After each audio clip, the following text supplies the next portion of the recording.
Dans une petite maison, au bord de la ville, vivait un jeune homme nommé Elia, et sa petite sœur Talia, une fillette dont le sourire illuminait même les journées les plus sombres. Elia travaillait comme livreur, parcourant les rues poussiéreuses sur sa vieille moto. Mais ce qui pesait sur son cœur, ce n'était pas le travail. C'était la maladie de Talia. Chaque soir, Elia s'agenouillait à côté d'elle. Il lui tenait la main et priait.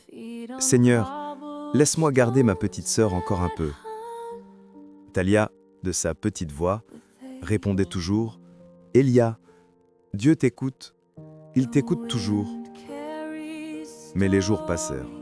Talia s'affaiblit, et un matin, elle dut être emmenée d'urgence à l'hôpital. Elia sentit son monde s'effondrer. Assis dans le couloir froid, les mains tremblantes, il murmura « Seigneur, pourquoi? Qu'est-ce que tu veux encore m'apprendre ?» Le pasteur Jonas arriva, posa une main rassurante sur son épaule et dit « Quand tout devient sombre, Elia, c'est souvent là que le ciel prépare la lumière. »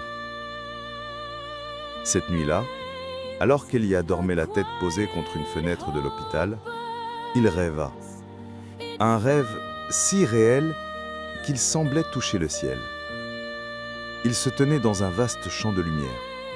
Talia était là, souriante, vêtue d'une robe blanche.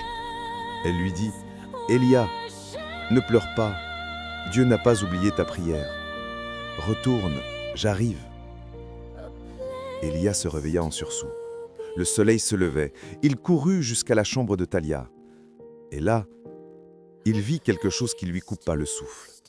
Elle ouvrit lentement les yeux, respira profondément et murmura « Grand frère, je t'avais dit que Dieu écoute. »